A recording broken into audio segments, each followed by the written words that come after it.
Nashville, Tennessee.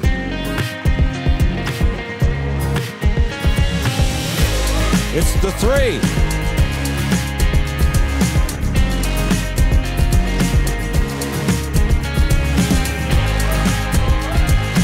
And here's your host, Laura Harris-Smith.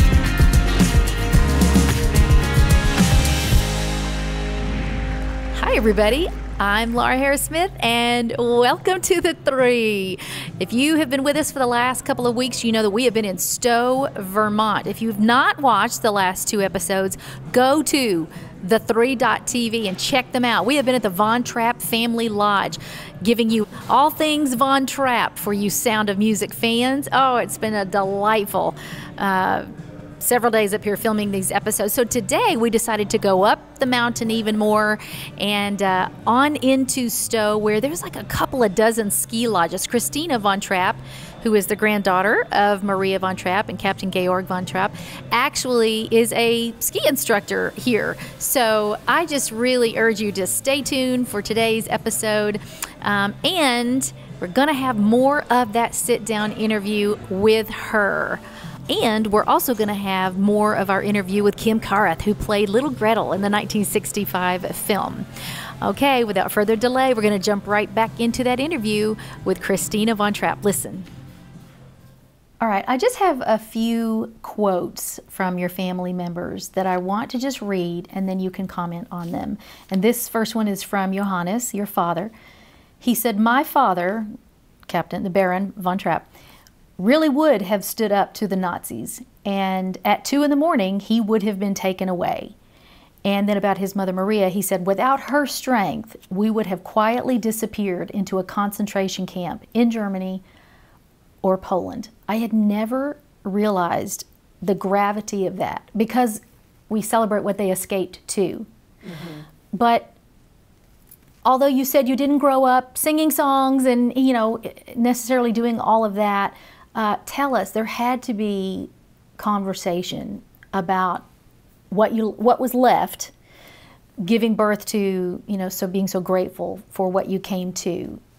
Talk about anything you want to there with your father and what he left behind. I know he was actually born here, but what he remembers of that. You know, it's interesting. I think that they left it behind, and they left it behind for a very long time, even maybe to this current day. They would go back and visit, but I never went till I was 18. My dad didn't really go and visit. He went when he was 11.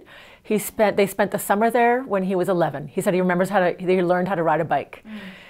But they really left and were disappointed by their country, and they really embraced being in America and having space and being able to grow their own food and work the land.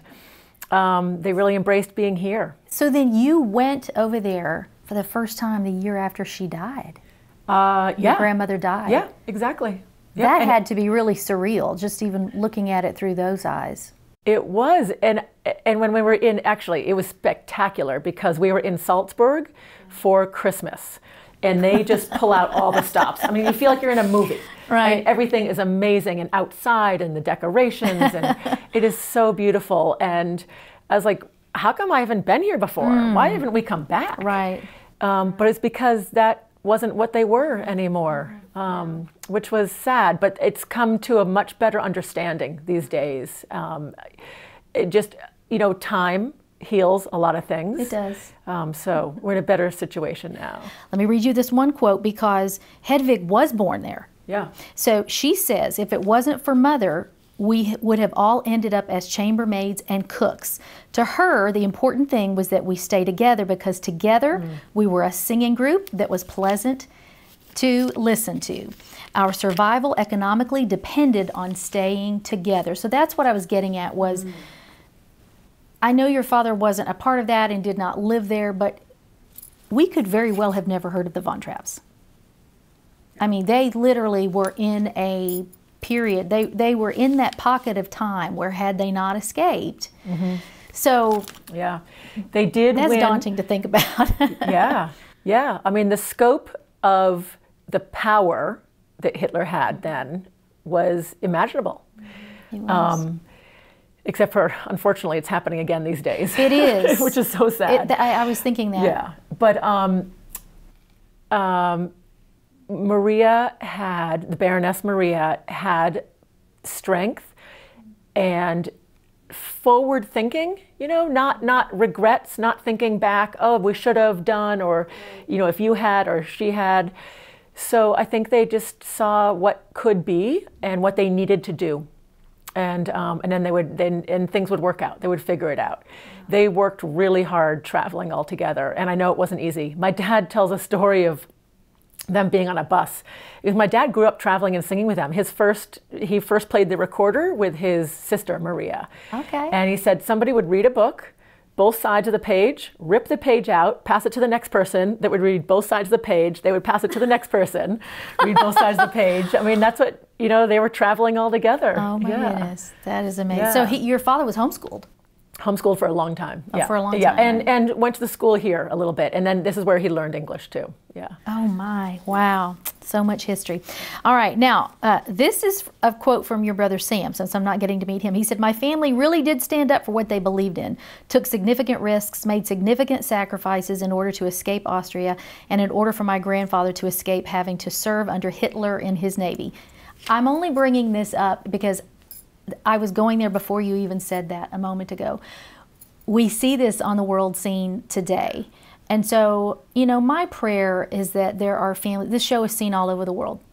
And my prayer is that families would see and be inspired by your story for standing up for what's right, doing the hard thing, the sacrificial thing, but saving family, saving integrity, and even preserving the integrity of a nation. So many people, because of your family, have, you know, they want to go to Austria. They want to look at Austria in a certain light. It's even synonymous with, when you say the name Austria so often, the Von Trapp family will come up. And so I just wanted to read that from Sam. No need to even comment, but I just do hope that there will be that inspiration for their families.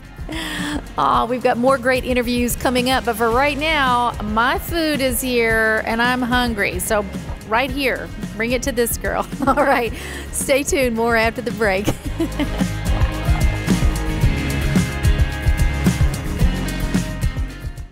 I'm ready. It's orange. Yes, I'm ready. Get food. I'm ready. Get my time. You're happy. It's my bathtub. What's your name?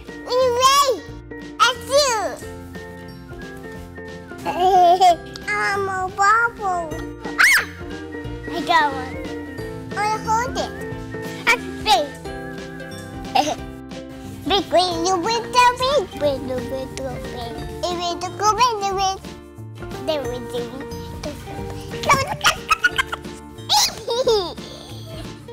I got it.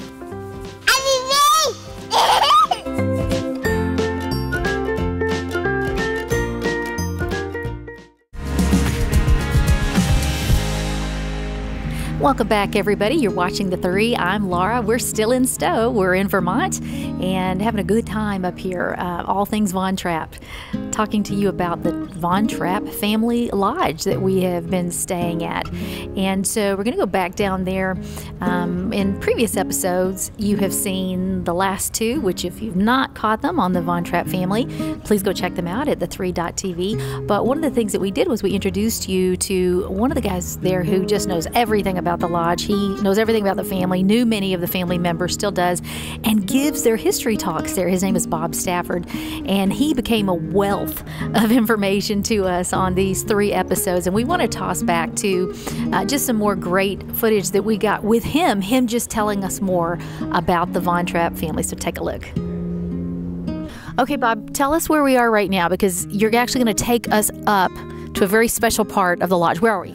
Okay, so we're right in front of the lodge. This was the site of their original home and the original lodge, which burned down in 1980, about a week before Christmas. The family wanted to rebuild, and so they built on the same spot. Maria's health was starting to fail, and the kids were saying, "Mom, we got to find some other place for you to live." And she said, "Oh no, this was my home. I'm going to live right here."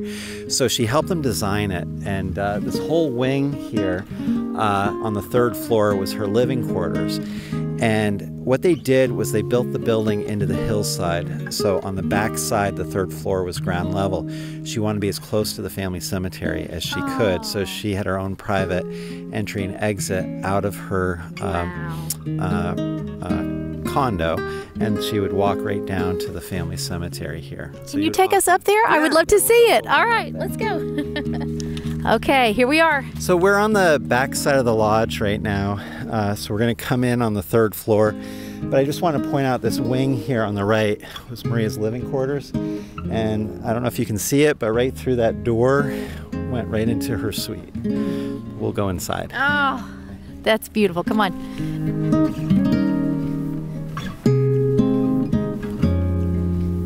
What a legacy. Oh, my heart swells.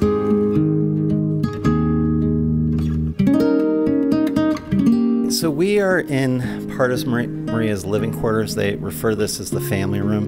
This can be accessed, our regular guests can access this part of the hotel.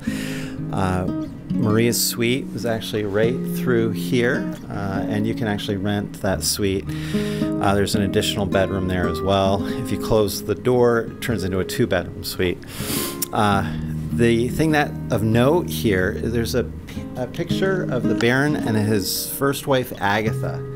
Beautiful picture of the couple.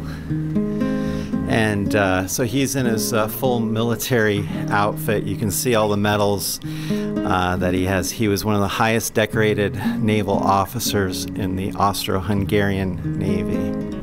Let's see, the family. A lot of people don't realize how difficult their life was. They think of the movie that everything was just wonderful in their life, but they had to restart their lives several times. And so when they fled Austria, they left everything behind. They came originally to Philadelphia, and then they came to Stowe in 1942. When they moved here, this was a very small town, and it was right in the middle of World War II. The Baron was a war hero in what we consider the wrong side in World War I, and he was a submarine commander. The North Atlantic was being terrorized by the German U-boats, so people are very nervous about this family coming into Stowe. So I can draw on just a little bit of family history here. My great aunt wanted to give them a welcoming gift when they arrived here, and so she hand drew a topographical map over here that she drew in all the roads and the homes, and she drew in the family's names so that they would know who their neighbors were when they first moved here to Stowe, and just to kind of make things a little bit easier for them. And Christina was telling us yesterday that you still have family history with them because your daughters. Now tell us that whole story. Yeah, so I've known Christina for most of my life, I guess. She has two daughters. One of them is in the same grade as my twin girls, Rose and Rachel. So they've been in classes together. They're friends, and so it's kind of fun to have that connection with the family. Well, we have twins in our family. It's our grandchildren, and my daughter's middle name is Rose. Oh, so good. Yeah. So their biggest gripe in the movie was that the Baron was portrayed in too harsh a manner. Right. And by just looking at this picture, you can see he was just a very kind person, very kind-hearted. What is very interesting about this photo, I was here for that, and what happened was the Austrians had a difficult time with this history, where they were working with Hitler. And so when the movie The Sound of Music came out, they had a difficult time with this. They just didn't want to accept what had happened. I had never thought about that. So they weren't big fans of the movie The Sound of Music. Okay.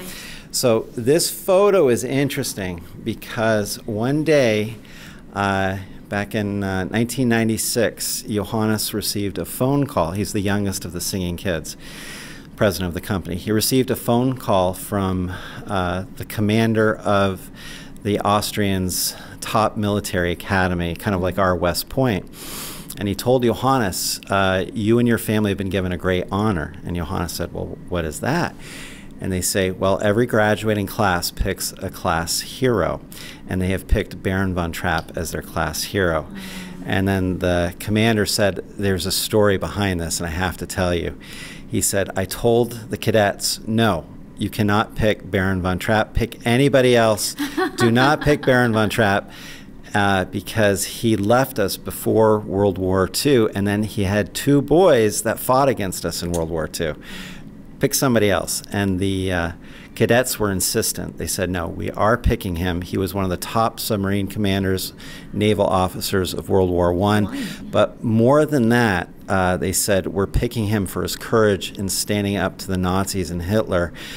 He tried to talk his fellow countrymen out of the unification, the Anschluss. And when he realized they weren't going to be successful in doing that, he fled with his whole family, left everything behind, and fled Austria. And we're picking him for his courage in doing that. So when he gave in, and so they yeah. So when Johannes heard this story, he was very moved by this, and he invited the entire graduating class onto the property here. So they took up the entire lodge, every room in the lodge, 96 rooms. And we took 2 motor coaches, drove down to JFK Airport, picked them up, brought them back here. I was here for that. The next morning, the cadets surprised the family. They invited the family to meet them down in the front of the lodge. So the cadets come marching down in their military uniforms. Now, they had to get special permission to do that, because if they hadn't, they would have been considered an invading army. So they had their military uniforms, and they marched the family out to the family cemetery and placed a wreath on the Baron's grave. And it meant so much to the family, because it was like the burying of the hatchet, that they finally felt accepted by the Austrians. And the next year, the family was invited to the first debut of The Sound of Music on their stage in Salzburg. In Salzburg. Yeah. Thank you for filling in that governmental piece of history. I had never considered everything from the Anschluss to the escape to the movie. So that story happened, and that picture happened in what year? 1996. 1996. That's amazing. 50, almost 40. What would that be? 30? I can't. Now I'm doing the math here. 36 years. 30? No, not 36 years ago. I'm talking about since from the time they fled. Oh, this was fled. yeah. Oh, yeah. So they fled Austria in 1938. So yeah, many years. 56, 8 years later. All right. Once again, you're a wealth of knowledge. Yeah. Thank you, Bob. Yeah, thank you. You gotta love Bob. He's amazing. All right. Don't go anywhere. We'll be right back after the break. Neuromatics Oil is a family of therapeutic-grade patented oil blends created by nutritionist and author Laura Harris Smith. Invented for her own lifelong journey for neurological health, Quiet Brain now helps those worldwide who suffer from insomnia, migraines, anxiety, seizures, tremors, and more. Quiet Brain contains oils like frankincense, myrrh, lavender, sandalwood, and others. Next, Happy Brain is a bright mood-lifting citrus blend and contains oils like lemon, lime, clementine, spearmint, and more. Users say it combats depression and even aids in weight loss. Next is Sharp Brain, Laura's Focus Blend, also used to improve cognitive memory issues with oils like coffee, cinnamon, vanilla, clove, and others. Each $69.95 bottle is a 10-week supply if used daily, or about $1 a day. And right now, buy 2 bottles and get the third one free, and get a free eye mask using the promo code on your screen at neuromaticsoil.com or at 1-855-784-3827. That's 1-855-QUIET-BRAIN. I'm naturopathic Dr. Laura Harris Smith, and if you'll give me 10 days, Give It to God and Go to Bed can help you stress less, sleep better, and dream more. There are even links inside to my free 10 Days to Deeper Sleep and Dreams program and 10 Goodnight videos. Can you close your eyes and just still listen to me? The whole book takes place in your bedroom, and with chapter titles like The Junk Under Your Bed, The Treasures in Your Bedroom, and The Monsters in Your Closet. Give It to God and Go to Bed helps you learn to rest and hear God speak in dreams. Take back your sleep and dreams, my friend, with Give It to God and Go to Bed. Welcome back from the break, everybody. I'm Laura. You're watching theTHREE, and this is our final segment. Segment 3 of 3 episodes that we have done from the Von Trapp Family Lodge in Stowe, Vermont. So we're going to wind up this last segment with Kim Carruth, child actor from The Sound of Music. I have a question to ask you. I have always wondered, now keep in mind, I was young. I'm just a few years behind you. So I was young when I was watching The Sound of Music, and I was always so disturbed, scared, I don't know what the word is. It's the funniest scene, in my opinion, but it also concerned me as a child. The boat is pulling up to the Von Trapp, family estate, and Maria and all of the children are in it, and everybody falls out of the boat. And I, as a child, my eyes went to you, and I see you go down one place, but then I see Heather, Louisa, carrying you out. I mean, I literally, and I couldn't swim at the time, and so I was thinking, wow, she must be a great swimmer, but I just am curious. I couldn't swim at the time. You couldn't swim at the time? Either. No. Oh, okay. So this was a near-death experience. It's not too, exaggerated to say it, unfortunately. And, wow. When people have always asked me that over the years, and I've usually spun it in a fairly lighthearted way. But honestly, I could have died, and I just very easily could have not made it. It wasn't planned that way. Originally, we each had doubles to do like stunt doubles or doubles that would take our place, and they would block our shots and everything with them. And she could swim, so the original idea was to have her toward the back of the boat where you wouldn't see her very much, and do the scene that way. At the very last minute, Robert Wise came to me and my mother and said, we would really like Kimmy to do the shot. And my mother said, talk to Kimmy about it. That's a lot of people would call me that at the time.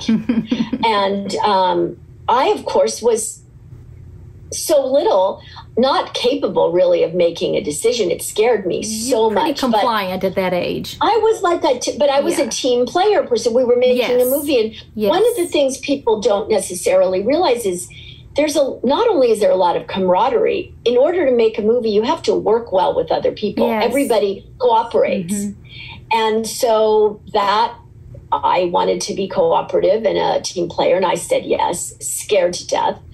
And they actually did the scene twice, because the first time it went absolutely. Oh, Julie Andrews has her own little viewpoint on this story. Oh, boy. She also was traumatized because just before we filmed, Robert Wise whispered to her, make sure you catch the little one because she can't swim. Oh, boy. Okay, so she carries around her own trauma on this. My goodness. The first time she did catch me, but the second time the boat, everybody went in different directions, and they had to send somebody. I went under, and they had to have somebody jump in from shore, which they had someone waiting. So you literally almost drowned. Okay, so then this is why in the film, I'm telling you, every 5-year-old out there saw it, including me. You went in, but then you came out like Heather. It didn't make sense. That's right. There's a jump cut. There's a jump cut, and she comes out holding you. Cut right there. Okay, that explains that. There's a jump cut. Wow. So somebody jumped in, saved me, etc. Then they had us go back in and do it, the continuity of it, where I was in Heather's arms, and Heather could see I was just so traumatized. Wow. And, she kept this is an interesting part of this story too. So she kept hugging me and squeezing me before we started filming. Wow. And I threw up all over Heather. No wonder you all were so close.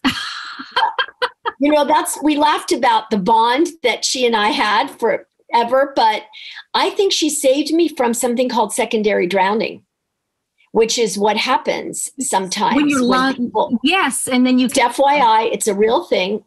I saw it in a TV show, and then I looked it up, and I'm like, you are kidding me. So somebody could go under, swallow a bunch of water, and then be okay, and then go to bed that night and all of that water will end up drowning them.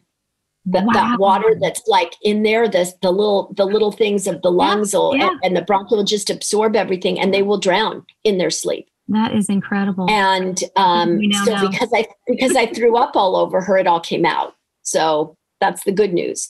But, Heather used to always tell it, in her adorable way. And, but then when we grew up, we just got even closer. And she was my son Eric's godmother. Oh, that's precious. And we spent tons of time together. And it's one of the greater losses in my life to have lost Heather. So, but I've been, Liesel's gone. Yeah, and Charmy and I were very close on a Charmy, but there was a big age difference, so it wasn't quite the same. But as she got older, we did more things together and got closer. And she had a particular sensitivity as well to my son, Eric. And in one of the more kind of amazingly sad episodes, we had a favorite restaurant, me and Charmy, to go, which was Bistro Gardens. And she got this horrible, horrible thing, which we didn't know what it was, but she couldn't speak anymore. She lost the power of speech toward the end of her life. And so she ended up having to type things. It went very fast and her death was fast, but she ended up having to type what she wanted to say because the speech was so difficult. And, I went to pick her up and her caregiver was like, are you sure that you can, you guys will be able to, I do this. This is what I do. I have a son especially. It's what I do. So yeah, we're going to Bistro Gardens. And, and of course she ends up typing painstakingly on her little thing, how is Eric doing? In the midst of her own immense tragedy that she was going through. So, and I mean, on an amusing note, my friend Nikki, who played Friedrich, took me to my first prom at my girls' school that I went to. And honestly, bless his heart for doing that. I'm not sure my parents would have let me go at all to my prom. It was because, just a circumstance. Well, they were pretty much, they wanted armed guards around me at that point, and I was young for my class. So the only person they trusted to take me was Nikki. So, it was very sweet of him to do it. This has been such an exciting episode as I've gotten to sit with a member of the Von Trapp family. Phenomenal family who's made such an impact on the world, not just on the singing world, but hey, if you're from Stowe, Vermont, you know all about this family, the Von Trapp family, singers, skiers, lodge owners. We are in Stowe, Vermont.